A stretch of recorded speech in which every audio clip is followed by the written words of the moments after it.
Assalamu alaikum wa rahmatullahi wa barakatuhu.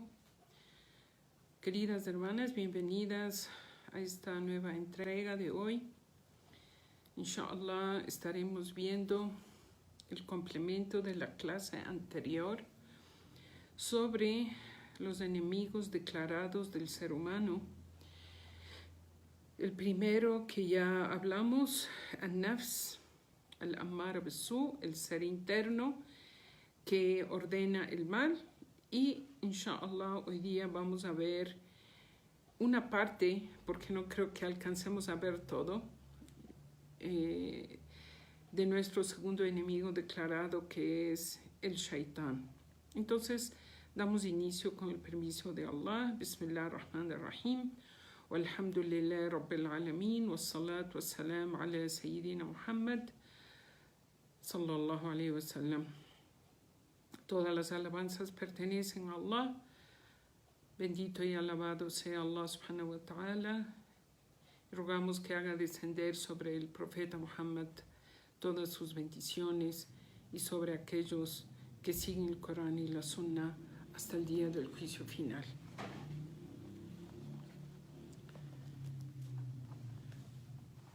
En la clase anterior vimos el enemigo interno que tenemos todos los seres humanos, que es ese ser interno que se llama en árabe nafs, y que este nafs incita al mal. Sin embargo, este nafs puede transformarse con la bendición de Allah subhanahu wa ta'ala y llegar a ser una alma sosegada, no una alma que incita al mal, sino puede llegar a ser un alma sosegada. Rogamos a Allah subhanahu wa ta'ala que estemos entre aquellas personas que cuando los ángeles nos inviten a salir de este cuerpo y dejemos este cuerpo, estemos entre aquellas personas que les dicen los ángeles, o alma sosegada, sal a la complacencia de Allah subhanahu wa ta'ala. Entonces, la charla de hoy será, inshallah, con el permiso de Allah, sobre el shaitán. A'udhu billahi minash shaitanir rajim. Pedimos refugio a Allah subhanahu wa ta'ala de la presencia del shaitán, de sus susurros, de sus ataques y sus artimañas. Pedimos refugio a Allah subhanahu wa ta'ala que nos libre de sus influencias y poder dar inshallah esta clase y que llegue a los corazones de todos los que nos escuchan hoy, haciéndonos de la gente que con el permiso de Allah, con la ayuda de Allah subhanahu wa ta'ala, podamos vencer a este enemigo externo también, inshallah.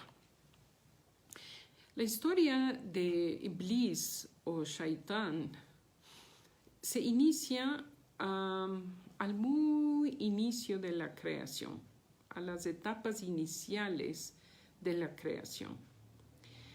Para poder ir entendiendo quién es este personaje del cual Allah subhanahu wa ta'ala nos ha alertado en sin número de ocasiones, en muchísimas ayat del Corán, muchísimas ayat está mencionado el demonio como el enemigo declarado, al-adu al-mubin, es un enemigo declarado. Y Allah subhanahu wa ta'ala dice, فَاتَّخِذُوهُ عَدُوًا, tómenlo como enemigo, porque es su enemigo declarado. O sea, él hace su declaración desde el inicio de la creación de la enemistad con Adam alayhi salam y con su descendencia. ¿Quién es Iblis? Iblis era o es pertenece al grupo de creación de Allah subhanahu wa ta'ala, que es los jinns, los genios. Habíamos explicado en alguna clase anterior y cabe hoy día recalcar y recordar que Allah subhanahu wa ta'ala creó primero a los ángeles, que son seres de luz. No tienen género, o sea, no son masculino, femenino los ángeles, y no tienen un libre albedrío y son obedientes al mandato de Allah subhanahu wa ta'ala sin economo, o sea, sin rebeldía alguna. Ellos obedecen lo que Allah subhanahu wa ta'ala les ordena porque no tienen esta característica que es el libre albedrío. O sea, ellos no pueden escoger, ellos son simplemente seres obedientes, así como, hermanas, el resto de la creación.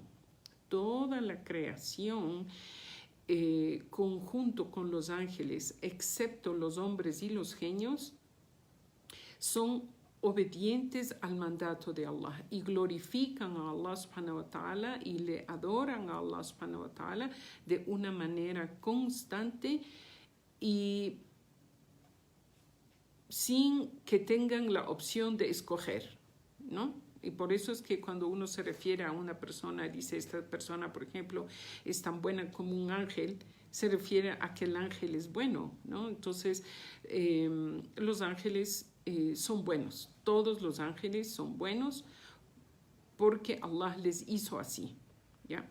Ahora, paralelo a esta creación de luz que son los ángeles, Allah subhanahu wa ta'ala creó a otro tipo de criaturas también antes que la creación de Adam, que son los genios. Los genios son creados de fuego, dice Allah, min marijin min nar, ¿no? Que Allah subhanahu wa ta'ala les creó de un tipo de fuego y les otorgó el libre albedrío, a diferencia de los ángeles, ¿no? Entonces, los genios, y también los genios tienen género, hay masculino y femenino en el reino de los genios. Y como Allah subhanahu wa ta'ala les dio un poder de escoger entre el bien y el mal, entre ellos hay lo que se llaman los demonios, shayatín, y los que son los jinns normales, que son los que creen, que son creyentes. Hay entre estas criaturas dos grupos, o algunos grupos en realidad, pero digamos, hay entre ellos los que son demonios, que son seguidores del demonio mayor, Iblis, y los que son monoteístas, creyentes. Hay jinns que son musulmanes, hay jinns que son cristianos, ¿no? Tienen el poder de escoger entre ser buenos y malos. Ellos habitan, los genios habitan en una dimensión diferente a la nuestra, pero están con nosotros, o sea, están en la misma tierra, pero ellos nos ven, pero nosotros no les podemos ver, ¿no?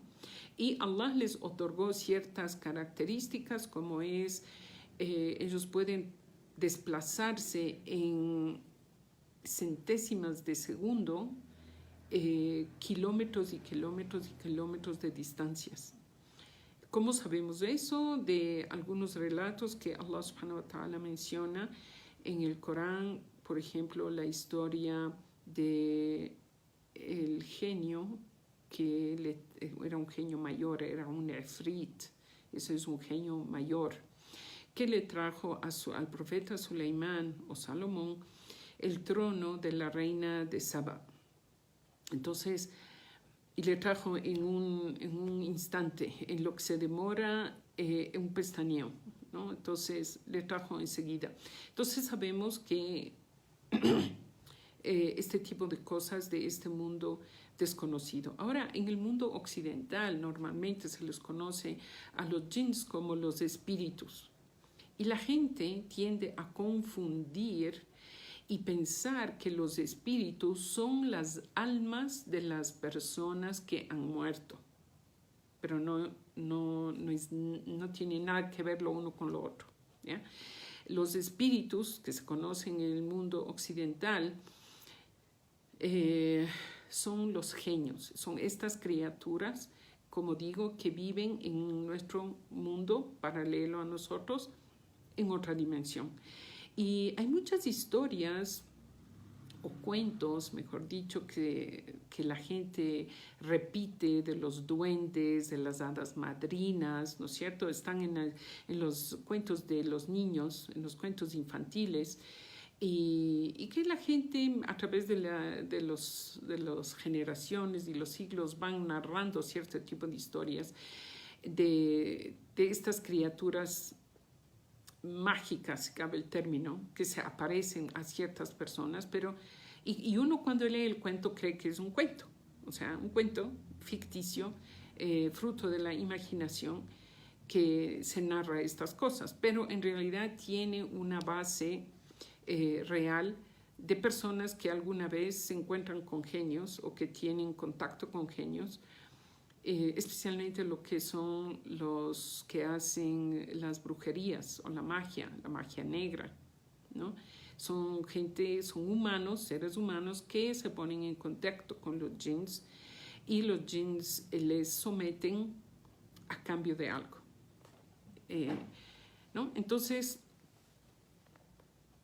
solo para tener esto claro, antes de pasar a hablar un poco de Iblis, toca explicar algo sobre esto de los espíritus y de las almas de las personas que mueren. Hay una diferencia, como digo, los espíritus son los jinns, que son criaturas, no tienen nada que ver con nosotros, con nuestras almas. Y lo que debemos nosotros saber como musulmanes es que cuando uno muere, hermanas, nuestro espíritu, nuestra alma, abandona el cuerpo y nunca más regresa, porque Allah subhanahu wa ta'ala dice en el Corán, وَمِنْ وَرَائِهِمْ بَرْزَخْ إِلَى يَوْمِ يُبْعَثُونَ. Y ellos, o sea, las personas, cuando morimos, entramos en un estado de barzakh, en una dimensión del cual ya Allah subhanahu wa ta'ala ha puesto ahí un tipo de pared, un tipo de impedimento gigante del cual nosotros no podemos regresar.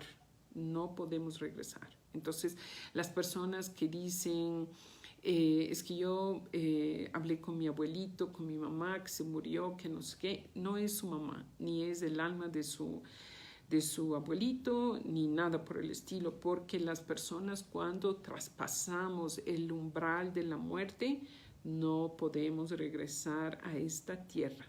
Y eso, hermanas, tiene un hikmah, una sabiduría de Allah subhanahu wa ta'ala, porque si la gente pudiera volver del más allá de la muerte, comentarían a sus seres queridos todo lo que está sucediendo en el más allá, y la gente podría ya entrar a creer. Entonces, dentro de la sabiduría de Allah subhanahu wa ta'ala es que cuando uno está con vida, creemos en Allah y creemos en sus signos sin ver, sin palpar y sin tocar, ¿no? Entonces, cuando uno muere, ustedes me escucharon en alguna clase anterior, cuando uno está en la etapa de la agonía, uno ya, Allah subhanahu wa ta'ala le levanta el velo de lo que no podía ver en esta vida y ya alcanza a ver cosas del oculto, como son los genios, como es el demonio que nos estuvo acompañando toda la vida, como es los ángeles que vienen a retirar nuestras almas, ya.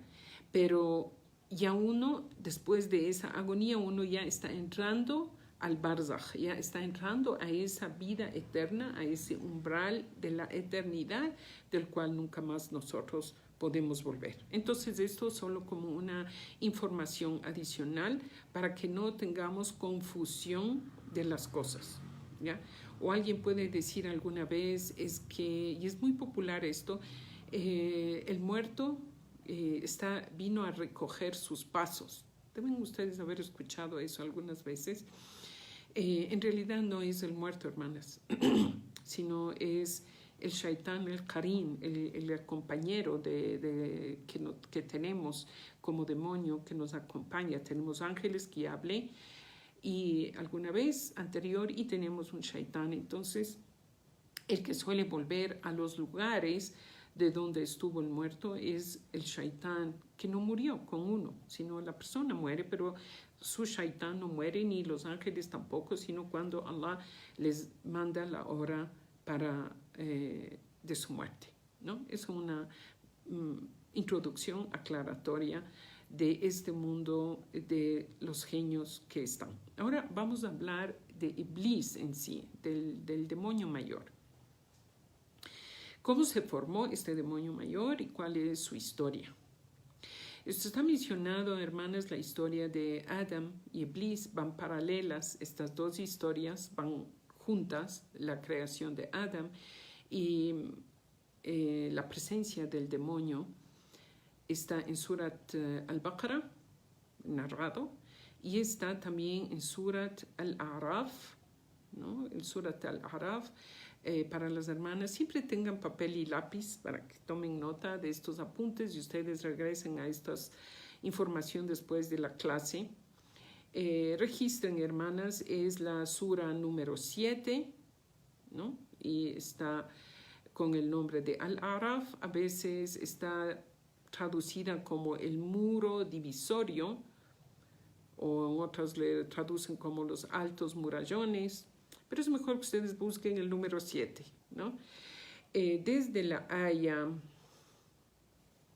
número 11 hasta la 30, desde la aya número 11 hasta la 30, está narrada la historia de Adam y su encuentro con Iblis. Entonces, Allah subhanahu wa ta'ala, hermanas, había ya creado al mundo de los ángeles y al mundo de los genios, cada uno con sus características, y entre los genios había un genio mayor, que adoraba a Allah subhanahu wa ta'ala a tal punto que él fue elevado en rango. Este genio fue elevado en rango.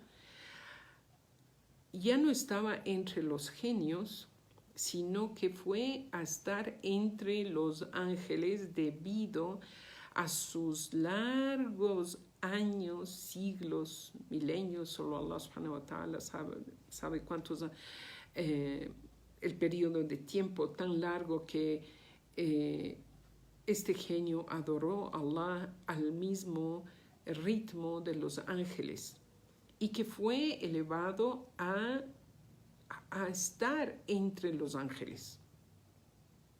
¿Ya? Pero Allah subhanahu wa ta'ala conoce lo que hay en los corazones. ¿No? Allah conoce lo que hay en los corazones.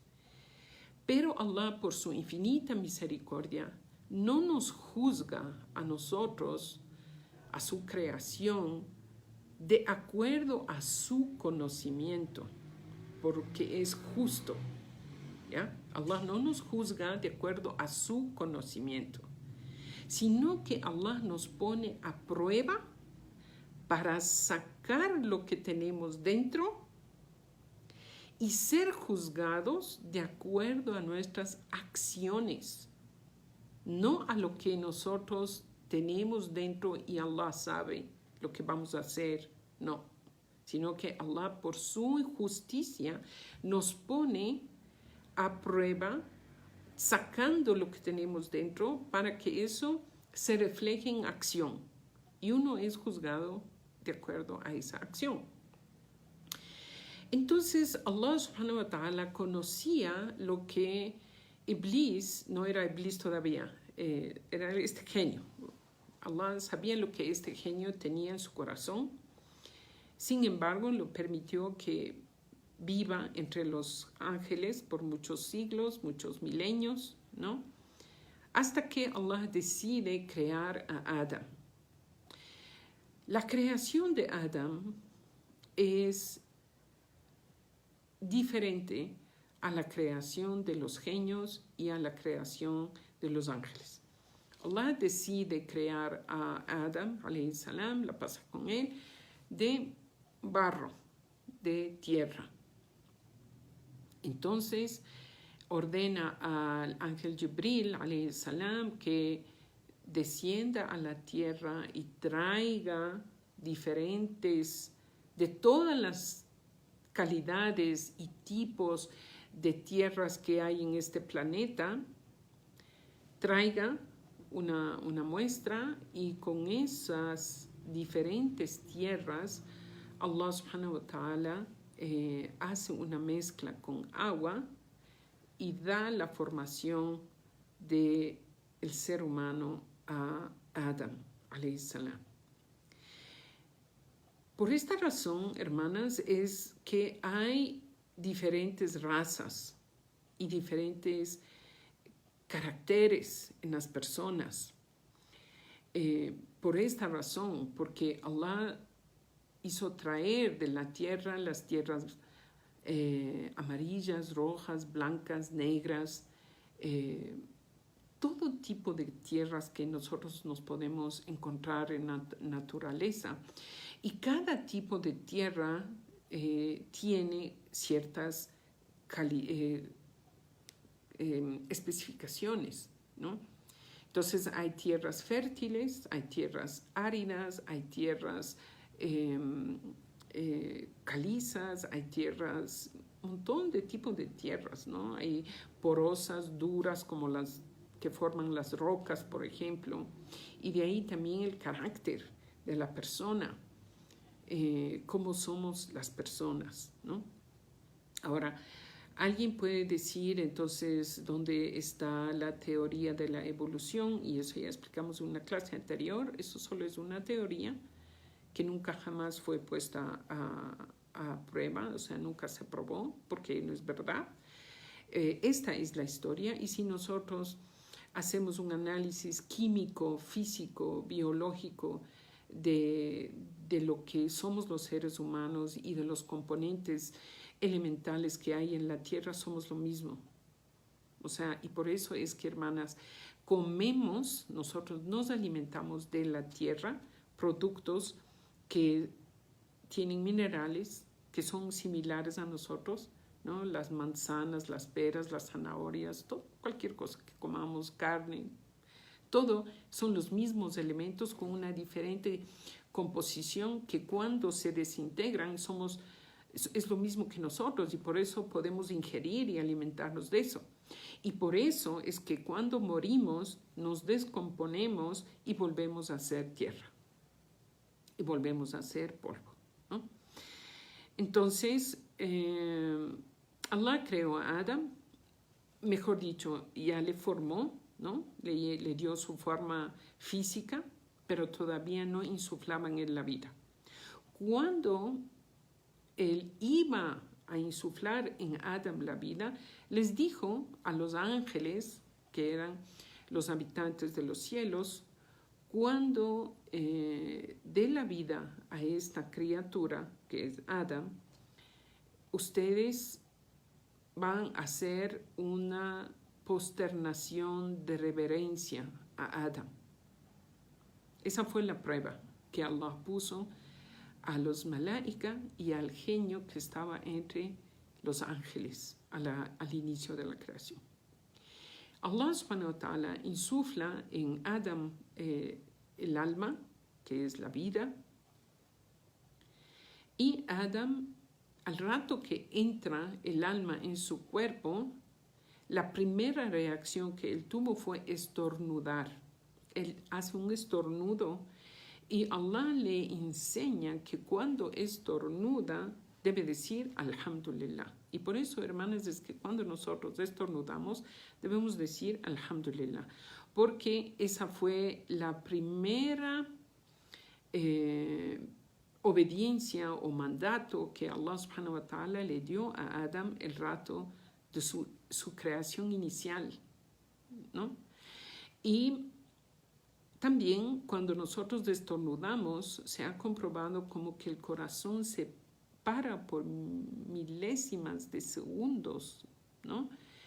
Y vuelve uno a la vida, o sea, se vuelve a reactivar el corazón.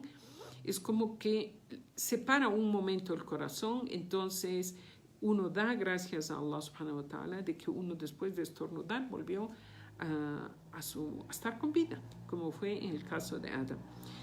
Y es sunnah, ¿no? Es sunnah el momento de estornudar, que uno diga, celebre las alabanzas a Allah diciendo alhamdulillah, y los que le escuchan deben replicar diciéndole yarhamukallah, que Allah tenga misericordia contigo.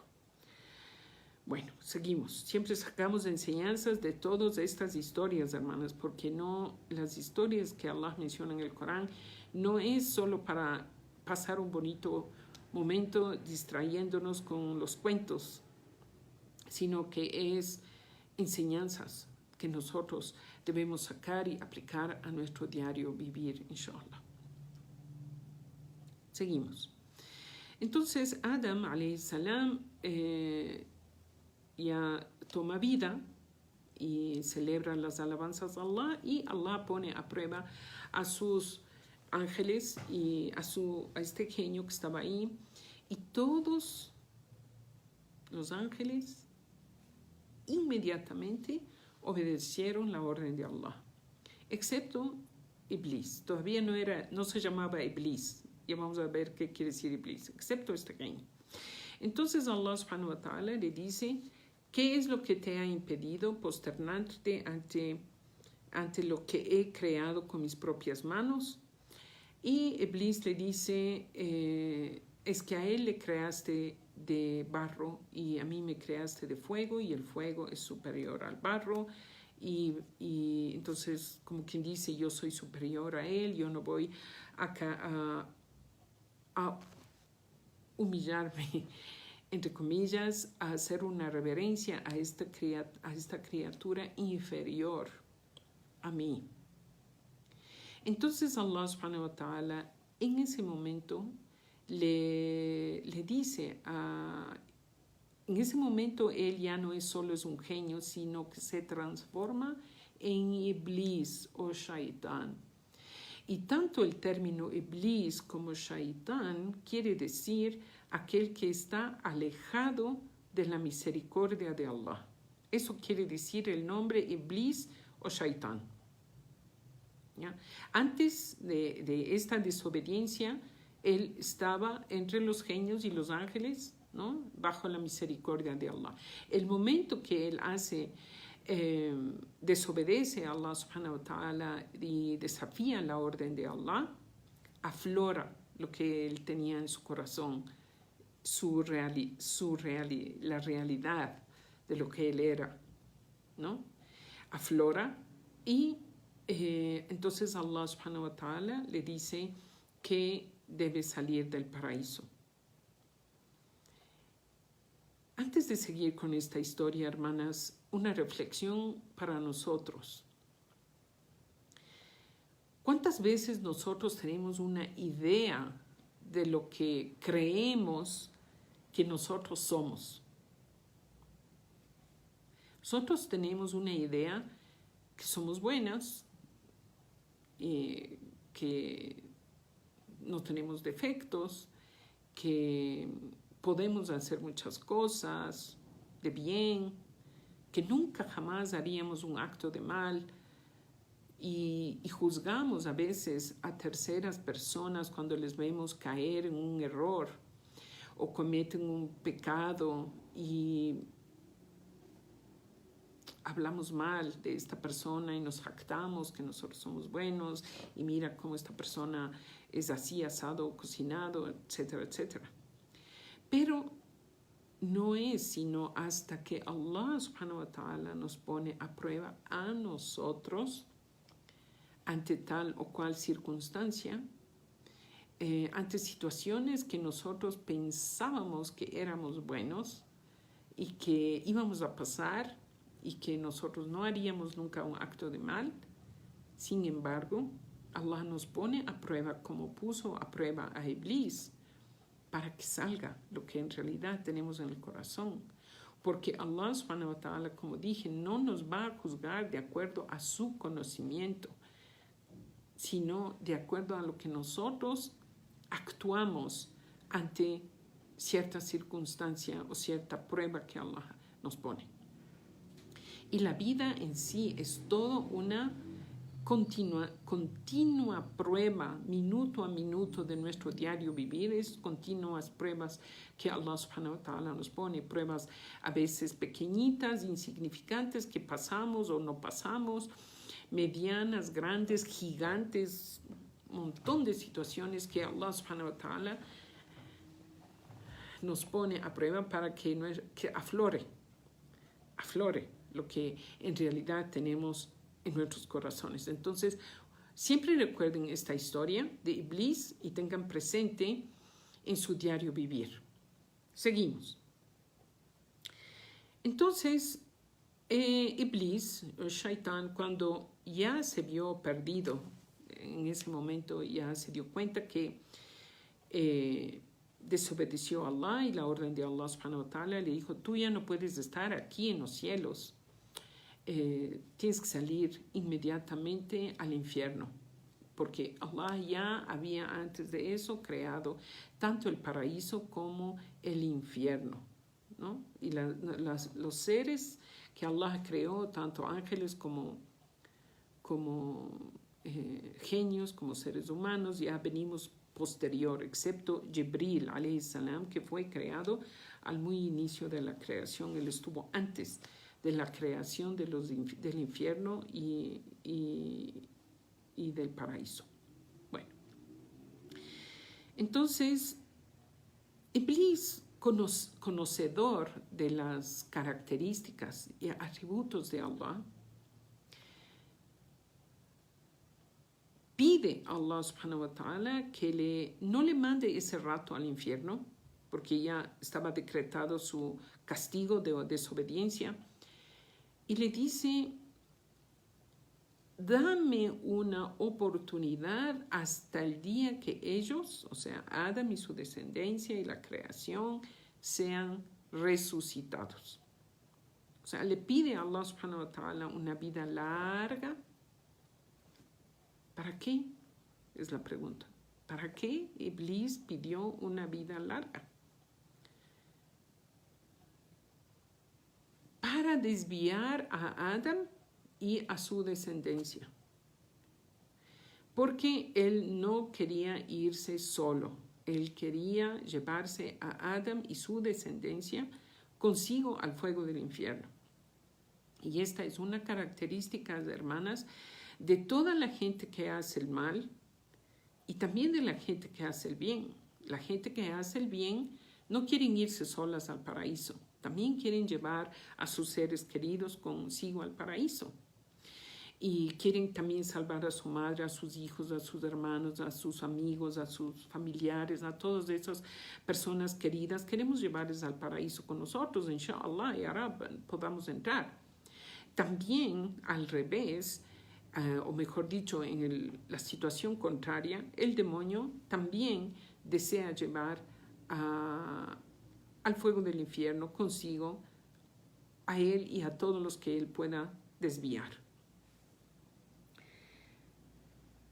Entonces, y de eso es la característica de todos los demonios menores que después ya comenzaron a nacer y fueron creados y vienen, ya viven entre nosotros y viven.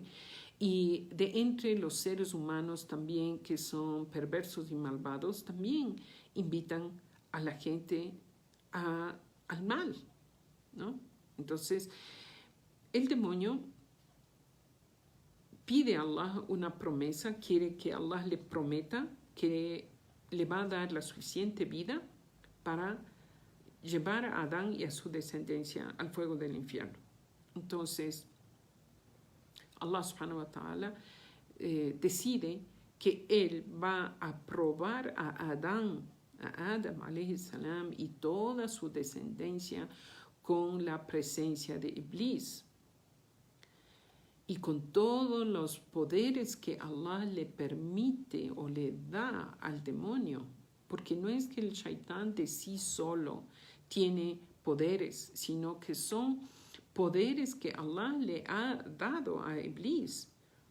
Entonces, por esto, hermanas, la charla de hoy y la charla última que dimos es conocer a nuestros enemigos. Es esencial conocer a nuestros enemigos. ¿Quiénes son y cómo actúan? Y estos enemigos, el primero, que es lo que llamamos dentro, y segundo, este demonio externo, que inshallah trataremos de ver hoy y probablemente, si no terminamos hoy en la próxima clase, cómo actúa para desviar al hijo de Adán. Entonces, luego Allah dictamina eso y le echa a Iblis definitivamente del paraíso y sale, ¿no? Y sale del paraíso y le dice a Adam, alayhi salam, que habite el paraíso él y su esposa Hawa, porque después Allah creó a Eva, o su nombre en árabe Hawa, creó a Eva y les permite a ellos entrar al paraíso y les dice un término en árabe, iskun anta wa zawjuka, quiere decir iskun, quiere decir habita en español, ¿no? La traducción es habitar, pero en árabe tiene una connotación de que es por un periodo de tiempo limitado. Eso quiere decir en árabe iskun, ¿no? No es como en español, el significado en árabe tiene una profundidad. Quiere decir, habita en el paraíso por un tiempo, tú y tu esposa. Entonces Adam entiende el rato que Allah le da la orden de vivir en el paraíso, que eso va a ser por un tiempo limitado. No es que él va a vivir ahí eternamente, va a vivir un tiempo limitado, ¿no? Esta parte es importante tener en cuenta para después entender por qué Adam cae en pecado, ¿no? Entonces, y le dice Allah subhanahu wa ta'ala a Adam, le da solo un taklif, una sola carga de ibada, una. Le dice a Adam, entra tú y tu esposa al paraíso y come y disfruta de todo lo que hay en el paraíso, excepto de este árbol, excepto un taklif, una sola carga, una sola prohibición que Allah subhanahu wa ta'ala le da a Adam. ¿Ya? Entonces, el shaitán o Iblis ve en esa prohibición una puerta de entrada para poder desviar a Adam, ¿no? Entonces comienza lo que se llama el waswasa, o lo que se llama en español el susurro. El susurro de Iblis, hermanas, hay que entender aquí esta parte. Él estaba fuera del paraíso. Adam y Hawa estaban en el paraíso. Y él tiene, subhanallah, miren, la fuerza del susurro del shaitán, que él puede susurrarles desde afuera del paraíso a Adam para que peque. Y no es que fue, hermanas, esto, así uno cuando lee las ayat o narra la historia, uno entiende que Allah ya le sacó al demonio del paraíso y le dijo a Adam entra, y después el demonio le susurró y él obedeció. No fue, o sea, parecería que fue todo esto inmediato, pero en realidad eso fueron por prolongadísimos periodos de tiempo.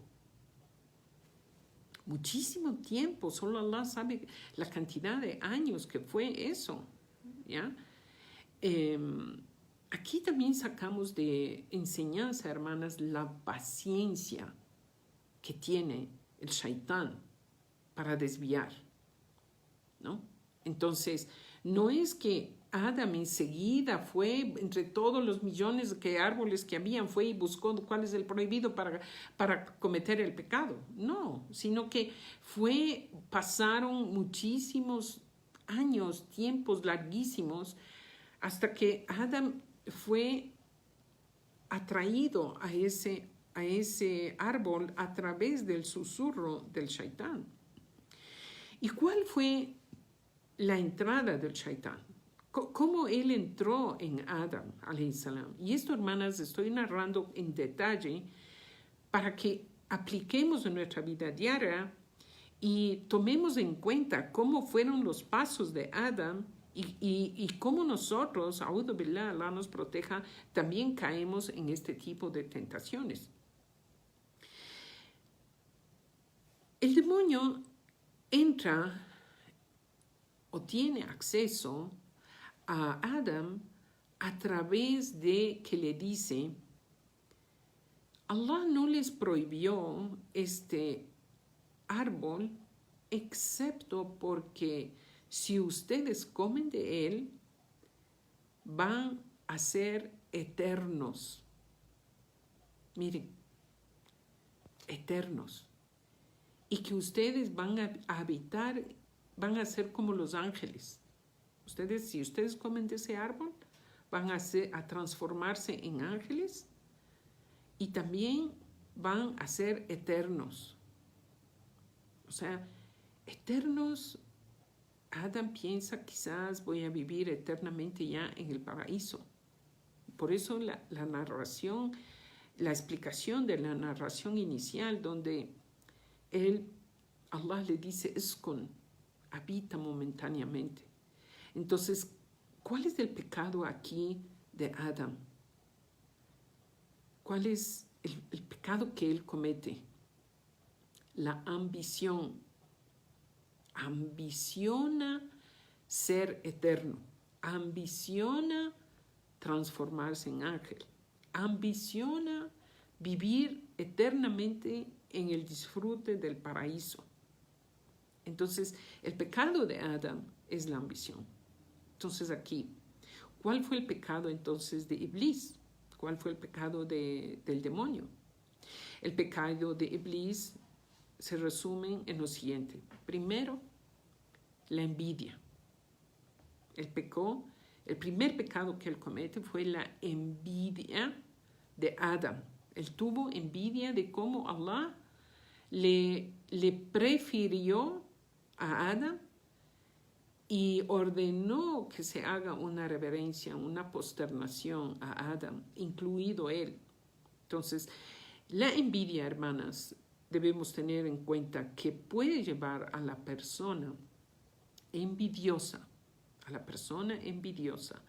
puede llevarle a cometer muchísimos desatinos, incluso crímenes por la envidia, como también fue después el caso de los hijos de Adam, de Caín y Abel, Qabil o Habil. Lo que empujó a Caín a matar a Abel fue también la envidia, de que fue aceptado la ofrenda de Abel y no fue aceptada la ofrenda de Caín, debido a cómo ellos escogieron las cosas. Entonces, muchas veces nosotros en nuestro diario vivir podemos sentir envidia o al revés, podemos ser blanco de envidias.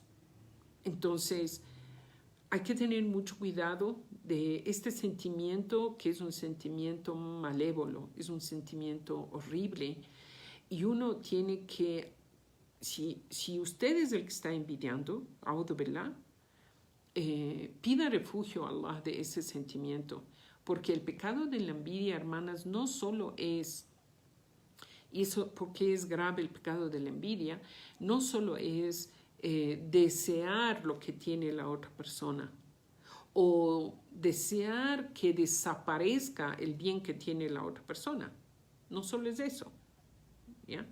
Sino que la envidia es una creencia interna que la persona de decir de una manera inconsciente quizás o consciente, Allah se equivocó. Allah se equivocó en dar a esta persona lo que no se merecía, siendo que yo soy quien me merecía. A'udhu billah.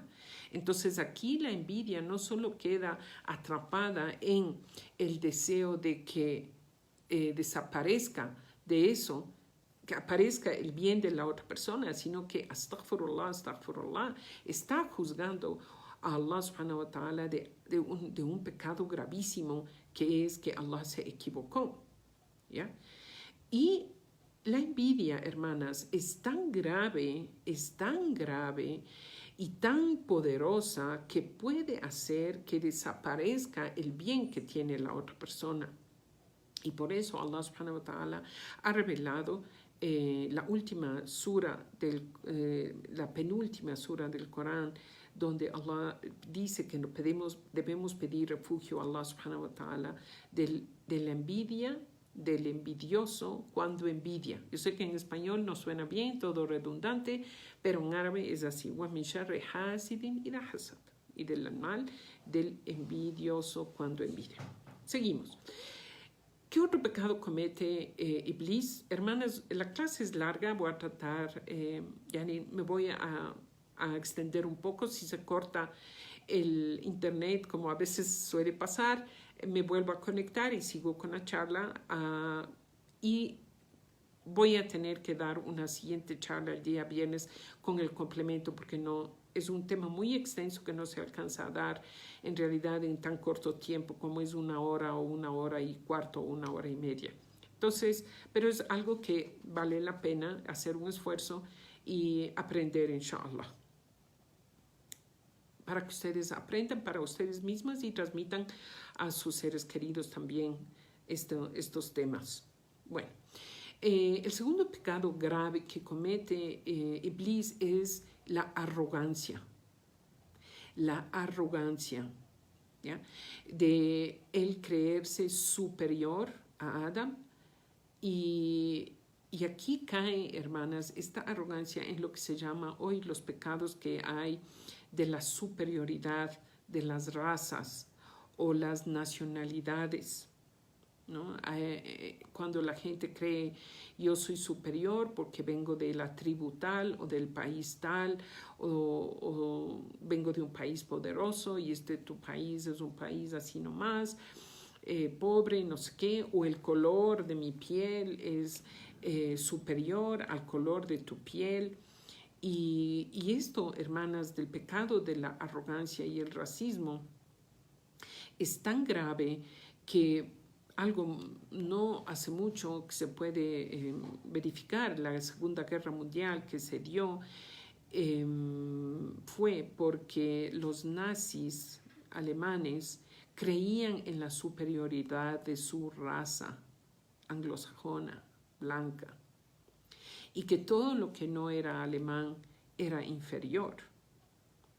Entonces, estas creencias o estos conceptos equivocados llevan a cometer una cantidad increíble de atropellos y una cantidad increíble de injusticias, no solo a nivel personal chiquito, ¿no? Sino que imagínense, esto se dio en una guerra mundial que nació por esta creencia de la superioridad de las razas o las nacionalidades, ¿no? Y hoy tenemos esto en muchísimos países donde en Estados Unidos, por ejemplo, tienen un problema gravísimo de racismo. En nuestros pueblos latinoamericanos también no se salvan. La gente creen que los indígenas son de segunda categoría, los negros son así, que yo tengo ascendencia española o tengo ascendencia europea. Todo eso son pecados de Iblis. Cuando las personas tienen esos sentimientos, reconozcamos que es un pecado de arrogancia del demonio, que le sacó a él del paraíso y le hizo caer en la maldición de Allah. Entonces, examinémonos, hermanas, a nosotros mismos, nuestros sentimientos y nuestros conceptos, porque a veces estamos en una sociedad donde eso se repite tanto, tanto, tanto. Soy de sangre azul, soy no sé qué, mi raza no sé cómo, mi apellido de abolengo, un montón de cosas superficiales de las cuales nosotros no tenemos ningún esfuerzo. Porque si hoy Allah nos creó así, podía habernos creado de otra forma. Nadie escoge su raza, ni el lugar donde nace, ni nadie escoge a sus padres. Y entonces son cosas que, al contrario, son un fitna para nosotros. Es una prueba difícil que tenemos que nosotros entender y manejar. ¿Ya? ¿Qué tan superior yo soy? Allah subhanahu wa ta'ala, a través de su profeta Muhammad sallallahu alayhi wa sallam, ha dicho, el profeta Muhammad dijo, no hay diferencia entre el árabe y el no árabe, excepto en el taqwa. La farqa bayna arabi wa ajnabi illa bit taqwa. Lo único que nos diferencia y nos hace superiores los unos a los otros es el temor a Allah y nuestra qué tan buenos somos con Allah subhanahu wa ta'ala. Eso es lo que nos hace diferentes. Nada más. No es nuestro apellido, no es nuestro dinero, no es nuestro linaje, no es el color de la piel, no es nuestro estatus social ni económico. Y por esta razón, hermanas, es que el Islam avanzó y creció y conquistó países y corazones. Y el imperio del Islam, en realidad no se debería decir imperio, porque imperio es un término feo que fue hecho a la fuerza y abuso, sino se dice el gobierno islámico, o sea, el Dawla al-Islamiyya, que se extendió desde España hasta la China y después al sudeste asiático, involucrando África y Europa y muchísimos otros países. Y ¿por qué? ¿Por qué se expandió el Islam así, hermanas? Es por este principio, que no hay diferencia de razas ni nacionalidades, sino la diferencia es lo que llevamos en el corazón, es nuestra creencia en un solo Dios y nuestro comportamiento. Eso es lo que nos hace diferencias, ¿ya? Aquí dice, en España se libran del racismo entre los mismos españoles, que si uno es catalán, que otro es andaluz y yo soy mejor. Sí, hermana, o sea, es en todas partes, o sea, esto es algo que se da en todas partes, incluso en una misma ciudad. Por ejemplo, en una misma ciudad, la gente que vive en un barrio se cree mejor que la otra que vive en otro barrio, o la que no sé qué, en la calle más importante, entonces yo soy superior porque vivo en esta otra calle. Entonces, hermanas, el muhem de este asunto es que si tenemos algo de este pecado de arrogancia en nuestro corazón, vamos eliminándole inmediatamente. Pidamos a Allah subhanahu wa ta'ala nos cure de eso y tengamos las cosas claras, ¿ya? Y tengamos el concepto claro. Entonces esos fueron los pecados de Adán y el pecado de Iblis. Luego, hermanas, cuando ya el waswas, el susurro que digo que era tan intenso que se daba desde afuera del paraíso hasta adentro del paraíso, susurrando a Adán de que coma del árbol prohibido porque puede ser él un ángel o puede ser eterno. Y Adán, y otra cosa, Iblis le jura, dice Allah, وَقَسَمَهُمَا, o sea, él jura a Adán y a su esposa Eva, les dice, les juro que lo que les digo es verdad. Adán, con una alma pura y un corazón noble, jamás se le ocurre de que alguien puede tomar el nombre de Allah en mentira. Entonces él le cree al demonio y él es quien toma del árbol y le da de comer a su esposa, no como en la versión de la iglesia católica o los cristianos que dicen que fue Eva. No, fue Adam alayhi salam el que dio de comer, comió él y dio de comer a su esposa. Al instante que ellos cometieron su pecado, ellos se dieron cuenta de su desobediencia y de su desnudez, porque según un relato ellos tenían unas vestimentas de luz que tapaban sus partes privadas, su aura. Y cuando ellos desobedecieron, esas vestimentas de luz desaparecieron. Entonces comenzaron a arrancar de los árboles las hojas grandes para cubrir sus partes privadas. Entonces Allah subhanahu wa ta'ala les llamó. Dice Allah, fanadahuma, les llamó y les dijo, ¿acaso no les dije a ustedes que el shaitán es su enemigo declarado? Porque Allah les alertó a Adam y a Hawa y a Eva, les alertó de que este shaitán es su enemigo declarado, como nos ha alertado a nosotros a través de todos sus libros. Entonces, ¿cuál fue la reacción de Adam, hermanas, y Hawa, ambos esposos? Fue reconocer la falta. Inmediatamente ellos reconocieron su falta y dijeron, Rabbana dhalamna anfusana, oh Allah, oh nuestro Señor nuestro, hemos cometido una injusticia con nosotros mismos, perdónanos, porque si no nos perdonas, vamos a estar entre los desviados, entre los perdidos, entre los injustos. Miren, hermanas, este es ejemplo que siempre les digo porque esto es importante y vuelvo a repetir porque el ser humano se olvida.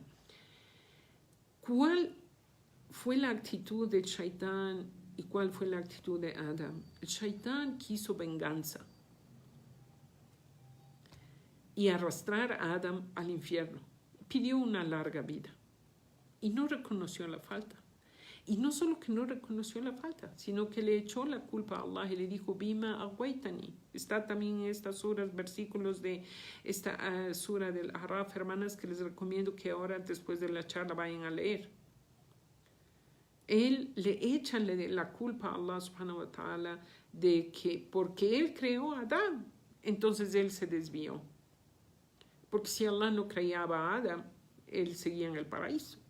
Entonces nunca reconoció su error. Entonces, ¿cómo somos nosotros? Esto aplicado a nuestra vida. ¿Nosotros somos de los que reconocemos la falta como fue Adán? ¿O de los que echamos la culpa de nuestros errores a terceros? Es que yo reaccioné así porque tú me hiciste tener iras. Es que yo dije estas malas palabras porque tú actuaste aquí mal, entonces yo dije estas malas palabras. Y yo soy así porque esta otra persona, si no fuera porque esta otra persona no actuaba así, yo no tenía por qué reaccionar ante eso con tal o cual reacción. Entonces, ¿cómo son sus reacciones, hermana? ¿Usted es de las personas que admite su error? Porque si usted admite su error, está como Adam, con altísimas probabilidades de que usted, a través de que usted reconoció su error, usted va a pedir humildemente perdón a Allah y a las personas que ofendió. Y tiene un chance de que Allah le perdone y que entre al paraíso. Pero si usted es del tipo de personas que no reconoce su falta y siempre está buscando un culpable para sus errores, entonces es muy difícil que usted se arrepienta, porque la persona que no asume la responsabilidad de sus errores no va a poder arrepentirse. Si no reconoce que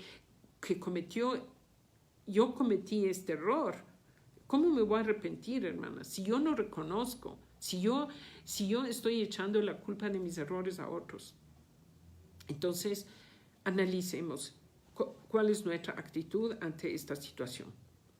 Luego, hermanas, Allah subhanahu wa ta'ala le dice a Adam y a Hawa que acepta su arrepentimiento, ¿no? Porque Allah le inspira a Adam y su esposa palabras de arrepentimiento, y Allah acepta su arrepentimiento, pero les dice que ellos ya su periodo de tiempo en el Jannah se acabó.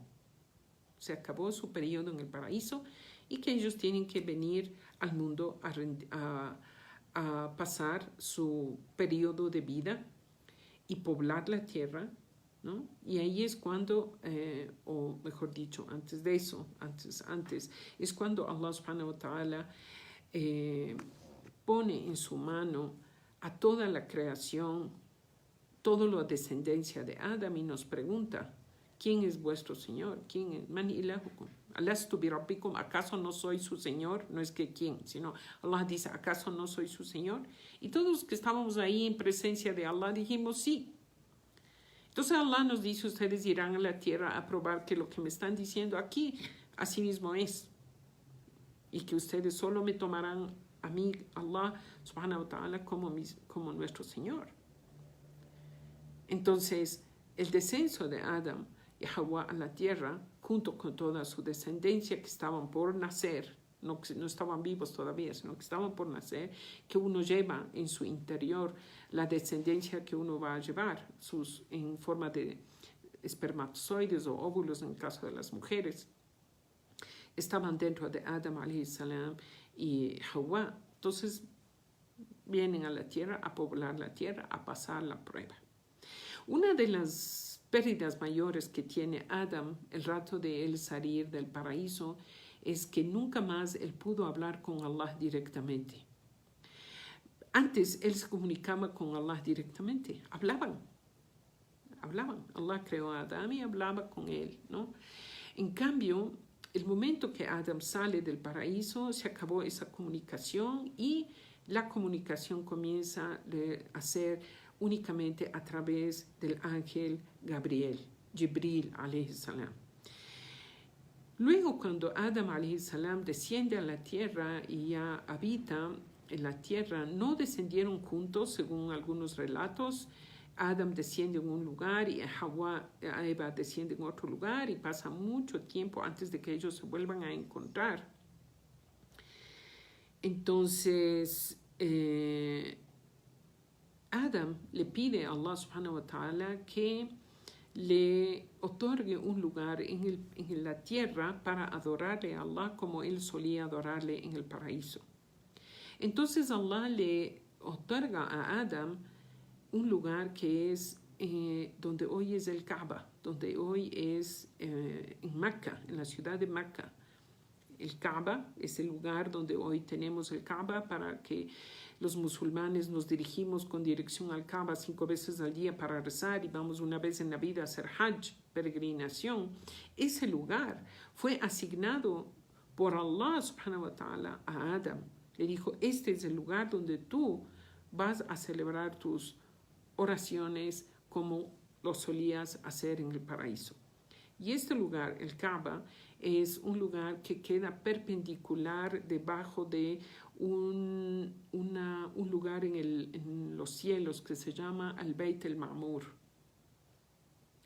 la casa habitada, ¿no? Es un lugar en los cielos. Y el Kaaba fue otorgada, este lugar sagrado, fue otorgado para Adam alayhi salam y para su descendencia. Fue después el Kaaba construida como tal en el tiempo del profeta Ibrahim alayhi salam, y su hijo Ismail. Y es un lugar sagrado, es el primer lugar sagrado sobre la faz de la tierra, el Kaaba. 40 años después de que fue construida el Kaaba, fue construida el segundo lugar sagrado, que es Beit el-Maqdis, que es lo que llaman en el mundo occidental, Jerusalén, la mezquita del Aqsa. La mezquita del Aqsa se llama la mezquita lejana.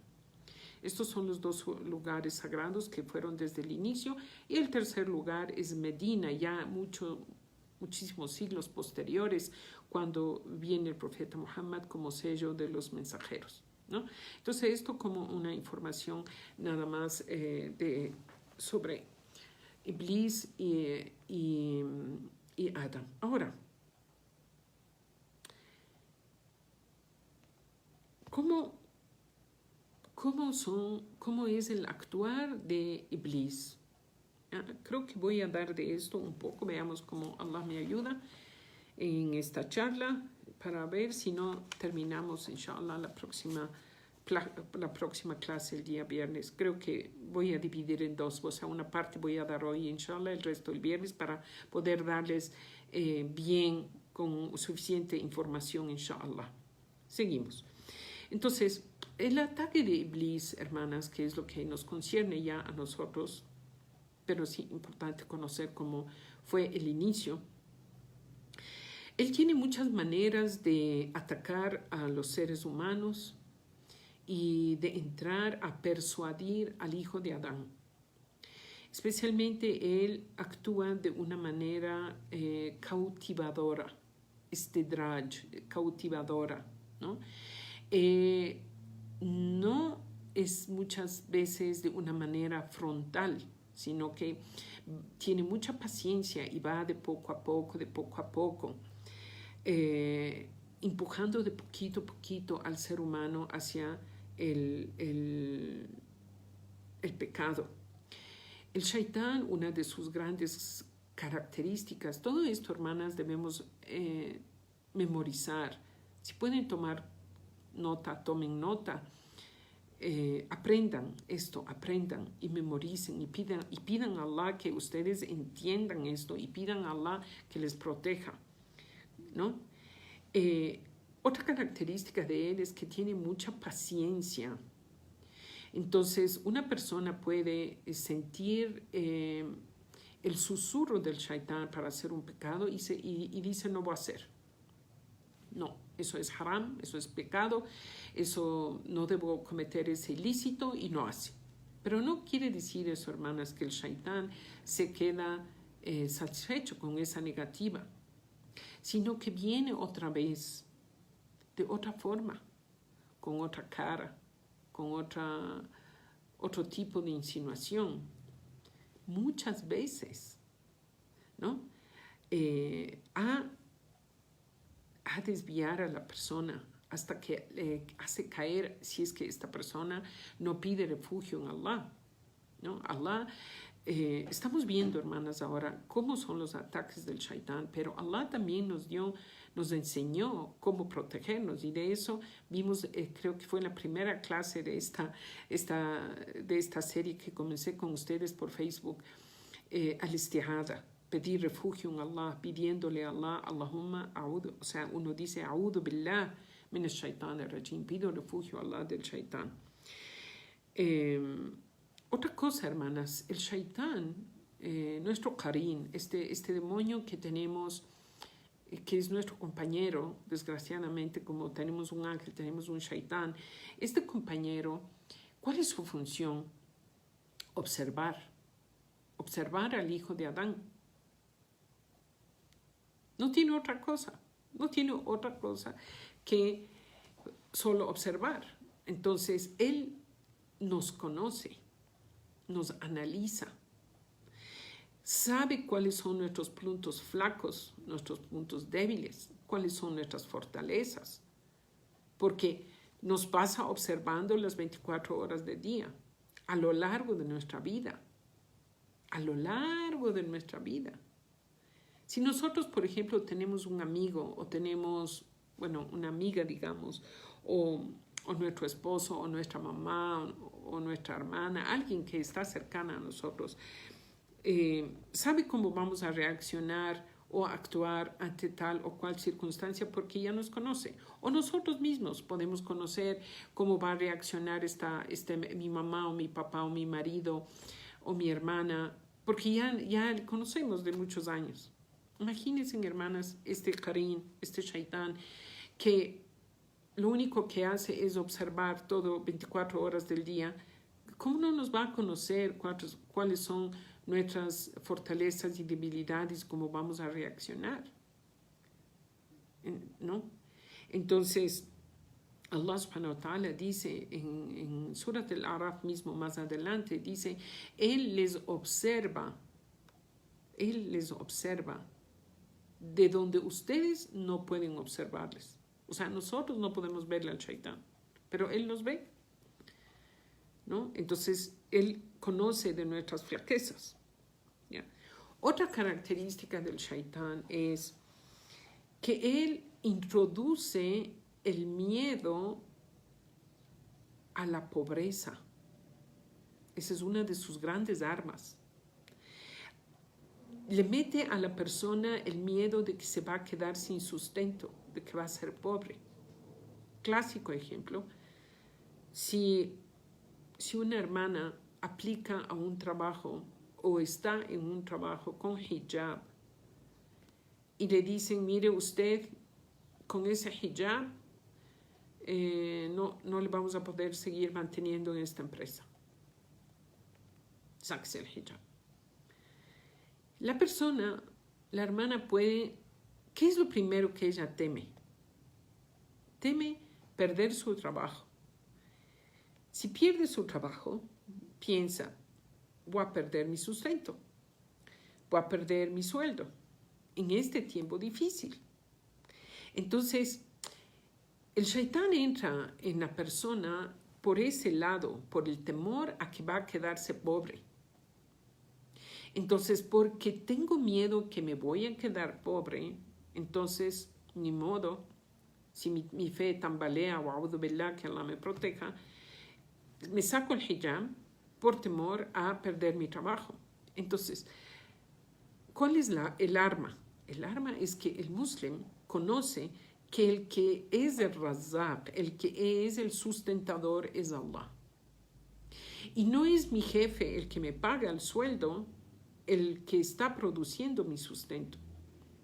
No es el trabajo. No soy ni siquiera yo mismo la que produzco mi sustento. Entonces, conocer, en este caso, hermanas, el arma del conocimiento de la religión, de los preceptos del Islam. Conocer y saber que quien da el sustento es Allah subhanahu wa ta'ala. O alguien que por temor a que también se quede sin trabajo, no dice la verdad en una situación X o no defiende la palabra de Allah, porque si yo defiendo el Islam, por ejemplo, un caso de un hombre no usa hijab, pero puede un hombre decir, si yo defiendo esta posición del Islam, me van a botar de este puesto o me pueden hacer daño, ¿no? Entonces, este mecanismo que el Shaitán utiliza de introducir el miedo en el hijo de Adán, en este caso a la pobreza, que es algo muy marcado de sus artimañas, ¿no? Entonces, hay que conocer, hermanas, siempre hay que saber esto y luego poner en práctica. Saber que Allah es el proveedor, saber que Allah es el protector. Saber que si yo defiendo la palabra de Allah, Allah me va a proteger contra esta persona, esta otra. Yo pierdo este trabajo, puede ser que sí me echan, pero puede ser que Allah me esté mandando otro tipo de trabajo o otra manera de sustento que yo ni siquiera alguna vez me pude imaginar, porque Allah dice, وَمَنْ يَتَّقِ اللَّهِ يَجْعَلْ لَهُ مَخْرَجًا. Aquel que teme a Allah subhanahu wa ta'ala, Allah le va a dar una salida, ¿no? Otro truco o otra artimaña del Shaitán o otra arma del Shaitán, también estos dos puntos tomen en cuenta, hermanas. El uno es que el Shaitán introduce el miedo en la persona. El otro es su arma, hacerle creer a la persona que tiene mucho tiempo todavía por vivir y tiene mucho tiempo para hacer las cosas. Típico ejemplo de esto es el salat. Llega la hora del duhur, por decir, y el Shaitán le hace creer a uno, todavía tienes tiempo. Mira, recién son las 2:20. Hasta que entre el Asr es 3:30. Tienes 3 largas horas para rezar el duhur. Entonces, después de unos 10 minutos, uno se levanta a hacer vudú para rezar y el shaitán viene y le distrae con otra cosa y le hace creer, todavía tienes tiempo, todavía tienes tiempo. Hasta que la persona llega faltando 2, 3, 5 minutos antes de que se pase la hora, hace vudú y reza, si es que reza. ¿Ya? O se le pasa la hora y entró el asar y perdió el dohor. Tiene que rezar el dohor atrasado. Entonces, esto, hermanas, es un clásico ejemplo de nuestro diario vivir, que podemos palpar. Todos los días nos pasa, a todos nos pasa, a todos nos pasa. ¿Ya? Entonces, vemos la hora, todavía hay tiempo de rezar, todavía hay tiempo, todavía hay tiempo. ¿Ya? Esto, hermanas, a nivel más grande, como por ejemplo, si tengo un mal hábito, si tengo un pecado, el shaitán le dice, ya tienes tiempo, ya cuando estés viejita, todavía estás en la juventud. O si ya está uno entrado en años, no importa. Hay personas que viven 100 años. Tienes tiempo para arrepentirte, todavía hay chance a que te arrepientas. ¿Por qué desde ahorita vas tú a limitarte? Vive nomás, disfruta y ya después te arrepientes, ¿no? Entonces, esos son artimañas del shaitán de hacerle pensar a uno que todavía hay tiempo, que todavía hay tiempo.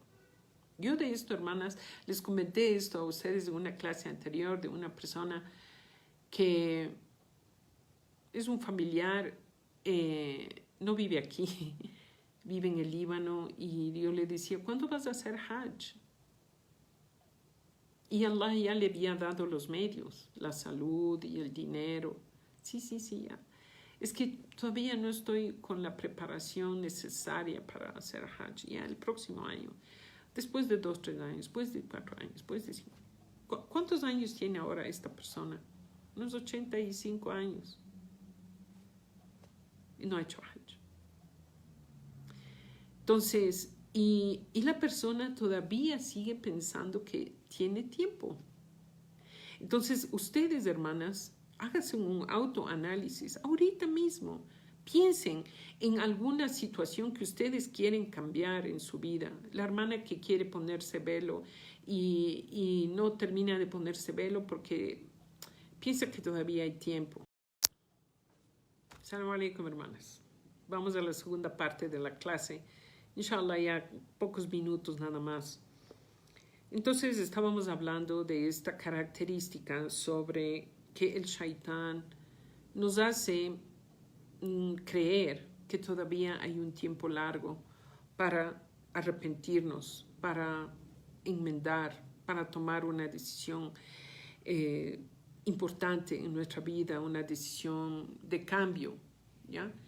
Entonces, cuando ustedes tengan la oportunidad de tomar una decisión importante en su vida, tomen la decisión en ese momento, no atrasen. Si ustedes, por ejemplo, tienen una inclinación de ponerme el velo, ahorita sienten un convencimiento interno, siento que debo ponerme el velo, tomen la decisión ahorita, ¿ya? Porque son situaciones que Allah nos presenta, oportunidades que uno debe tomar ese momento, no debe aplazar. Cualquier otra cosa, si usted piensa, ahorita debo levantarme a rezar, levántese y rece. Si usted piensa que hoy es cuando yo debo tomar la decisión de cortar esta relación con esta persona que me incita al haram y no me está ayudando en el halal, rompa. Hoy, tome la decisión, ¿ya? Porque no tenemos la certeza de que nosotros vayamos a vivir mucho tiempo. Y por eso, hermanas, es que Allah subhanahu wa ta'ala, dentro de muchas otras causas que Él debe tener y no nos ha revelado, es porque nosotros no sabemos cuándo nos vamos a morir. No sabemos cuándo Allah va a mandar al ángel de la muerte. Porque si todos supiéramos cuándo vamos a morir, entonces la gente estaría atrasando todas sus buenas acciones y todas sus buenas decisiones al rato de morir. Entonces, ya, yo sé que voy a morir el 17 de abril, entonces, desde el 1 de abril, de tal año, yo voy a mejorar y voy a llevar una vida correcta, porque ya sé que me voy a morir tal fecha. Pero Allah subhanahu wa ta'ala, dentro de su infinita misericordia, infinito conocimiento y su infinita sabiduría, no nos ha dado a conocer cuándo nos vamos a morir. Eso es una de las cosas que solo Allah subhanahu wa ta'ala sabe. Nadie sabe cuándo se va a morir. Por estas razones, hermanas, y por muchas más que no sabemos nosotros. Entonces, no tenemos garantizados ni un minuto de vida. Peor días, peor meses, peor años. Entonces, si usted hoy tiene que cambiar una decisión, tomar una actitud ante tal o cual situación, hoy tome la decisión. Sea lo suficientemente valiente y tenga la suficiente fe en Allah subhanahu wa ta'ala y tome la decisión correcta y cambie y dé un giro a su vida, ¿ya? Otra de las características que el shaitán, inshallah, creo que vamos a ver unos 10 minutos máximo más, inshallah. Otra de las cosas que el shaitán actúa, otra de sus artimañas es adornar las cosas malas, les adorna, les embellece y nos hace creer que son bonitas y atractivas para caer, la samahallah, Dios no permita, en el haram. ¿Ya? Entonces, algo que es haram, por ejemplo, las bebidas alcohólicas. Todo el mundo, musulmanes y no musulmanes, saben que las bebidas alcohólicas tienen un efecto nocivo en la sociedad, en la salud, en el bolsillo, en las familias, en todo, ¿ya? En todo no tiene nada de bueno. O si tiene una cosita de bueno, 1%, porque Allah dice hay algo de bien, pero su mal es mucho mayor. Entonces, ¿cómo el shaitán adorna a las personas este pecado horrendo, este hábito horrible, como algo bonito, atractivo? Entonces, vemos las propagandas, la publicidad que se hace en torno a las bebidas alcohólicas. Siempre para esto, por ejemplo, dirigido a los hombres, se ven mujeres hermosas que están exhibiendo una botella de cerveza o una botella de vino o cualquier tipo de estas bebidas alcohólicas. Entonces, el hombre que ve eso asocia la bebida alcohólica a una mujer hermosa que le causa placer verle. Entonces le incentiva. También podemos ver, hermanas, que las bebidas alcohólicas son, podemos ver en la publicidad, son asociadas se ve a un grupo de jóvenes, por ejemplo, felices, sonrientes, en un grupo con una botella o un vaso, felices. Entonces, ¿qué es la imagen que llega al ser humano? La imagen que nos llega a nuestra mente es bienestar en grupo. Estoy con mis amigos en bienestar. Entonces, el shaitán, a través de sus shayatín, de los seres humanos, los humanos demonios también, ponen este tipo de información para hacer atractivo el pecado, para hacer atractivo lo que es malo. Pero nunca ponen, por ejemplo, el efecto post-alcohol. La gente que tomó y se emborrachó y después fue y tuvo un accidente de tránsito y se mató o mató a otras personas y el carro quedó hecho pedazos y las personas muertas, heridas o con alguna deficiencia por vida. Eso no muestra la publicidad del alcohol, por ejemplo, ¿no? Entonces, el mu'min, el muslim, el creyente, tiene que tener ¿no? Esta guía que Allah le ha dado presente en su vida y ver y decir, cierto que la propaganda está hermosa, pero la consecuencia final de eso, ¿cuál es? ¿No? Entonces, porque de esto, hermanas, se trata cómo actúa el shaitán para embellecer el haram. O, por ejemplo, para el caso nuestro de las mujeres, cuando vamos a comprar una ropa o tenemos un gusto por un atuendo, ¿qué es lo que hace la publicidad de la moda? Se ve a una modelo despampanante con un cuerpo espectacular, usando unas ropas totalmente provocativas, y nosotras nos imaginamos a nosotras mismas con esas vestimentas que se nos va a ver igual de regias como se le ve a esta modelo.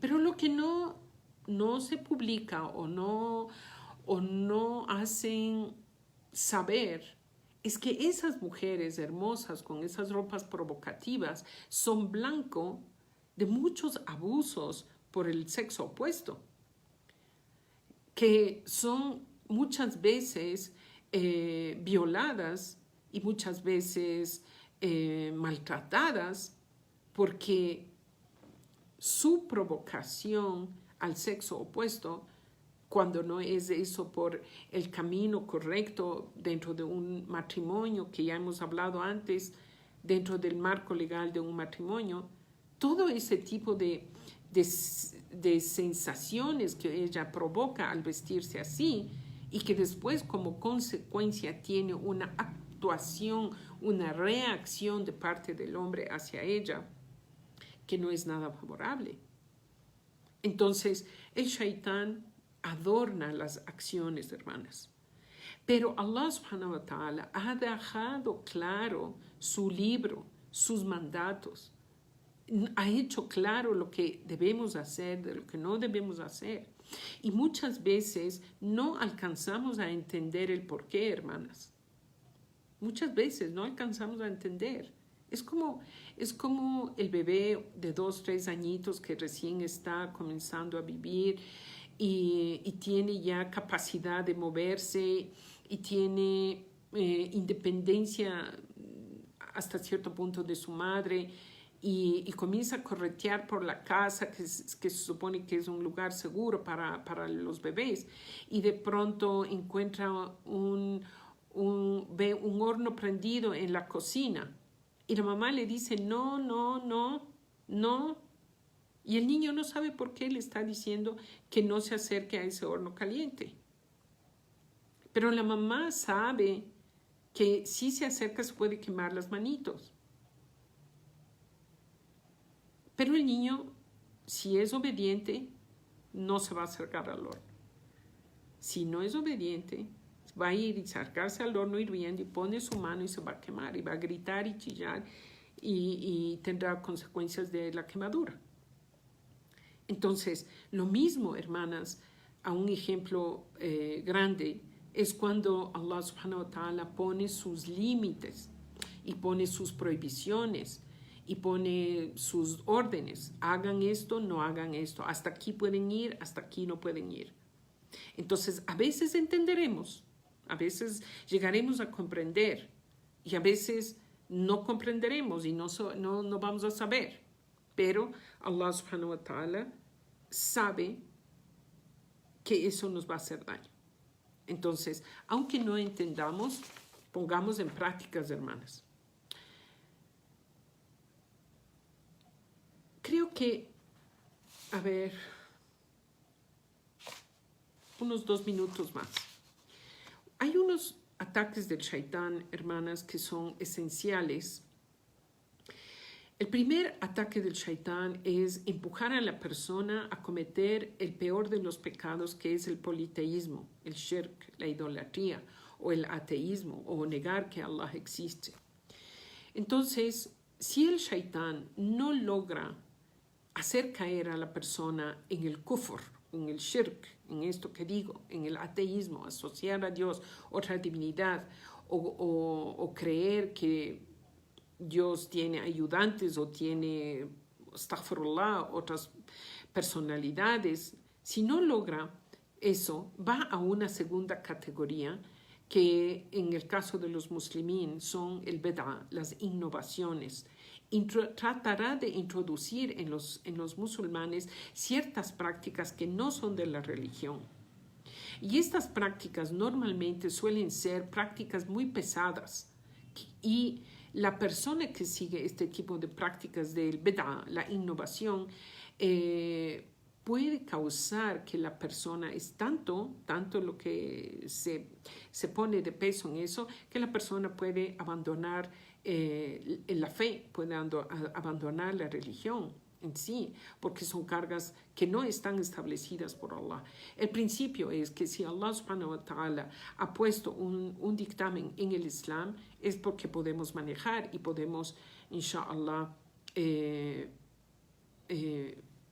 salir adelante. Si no logra hacerle caer en el bid'a, tratará de hacerle caer en los pecados graves, el kaba'ir. Si no logra, tratará de hacerles caer en los pecados pequeños. Si no logra en los pecados pequeños, hará que haga, o sea, mejor dicho, si logra que haga pecados pequeños, hará que sean repetitivos, hasta que son tantos los pecados chiquitos que pasan a ser como que fuese una montaña de pecados graves, ¿ya? Y si no logra que la persona caiga en los pecados pequeños, hará que la persona caiga en el abuso de las cosas permitidas. Por ejemplo, es permitido comer, es permitido dormir, es permitido, ¿no? Comer las cosas halal, obviamente. Es permitido dar un paseo, ¿no?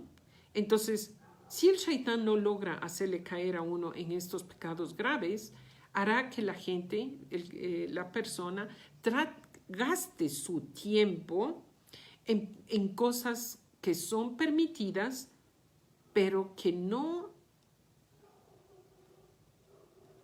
aportan nada a su favor. Entonces, por ejemplo, la persona come en exageración o duerme en exageración o se pasa la vida paseando y vitrineando en los moles. No es haram, pero es tanto que llega a un momento que le hará olvidar las obligaciones que tiene que cumplir con Allah, la hora de rezar, la hora de ya retirarse a la casa, atender a sus hijos, atender sus obligaciones, porque pasa mucho tiempo en estas cosas que se llaman mubahat, cosas permitidas, ¿ya? También otro de sus ataques es que puede entretener a la persona haciendo actos de sunnah, ¿no? En vez de hacer actos obligatorios, como por ejemplo, se levanta a rezar qiyam y se le pasa al fajr, ¿no? Entonces esta persona está haciendo actos que son voluntarios y los obligatorios se le pasa. O típico caso de alguien, por ejemplo, que Allah le da los medios y hace hajj 10 veces o 20 veces, se va a hacer hajj, pero no ayuda a sus hijos, por ejemplo, a contraer matrimonio, porque si tiene tanta plata para hacer hajj y entonces quiere decir que le sobra dinero, ayuda a su hijo a casarse, a que su hija tenga un matrimonio, o sea, cubra las necesidades de sus hijos, ¿no? O da muchísima caridad y no cumple el zakat. Entonces, esos son tipos de cosas que el shaitán engaña en este caso, a los creyentes, ¿no? O le va llevando de pecados pequeños a pecados mayores hasta que termina con él llevándole a un pecado mayor de kufr, la samahallah, o un pecado muy grave que puede terminar en el fuego del infierno. Hermanas, el resto de la charla, inshallah, les ofrezco para el día viernes, porque como dije es un tema bastante extenso. Rogamos a Allah subhanahu wa ta'ala nos haga de las personas que escuchan las palabras y siguen el mejor de los ejemplos. Rogamos a Allah subhanahu wa ta'ala que nos ayude a ser mejores musulmanes, mejores creyentes, mejores practicantes, nos ayude a vencer nuestras debilidades, primero nuestra inclinación interna, nuestro ser amar besu que dijimos, y vencer al shaitán que Allah le ha puesto como prueba en nuestra vida. Jazakumullah khair, hermanas, por su tiempo. No olviden ir a ver las ayat de Surat al-A'raf desde la 11 hasta la 30. Es un pequeño resumen de lo que hemos hablado hoy. Inshallah estaremos viendo temas un poco más a fondo la próxima semana. El próximo viernes, perdón. Jazakumullah khair. Wassalamu alaikum wa rahmatullahi wa barakatuh.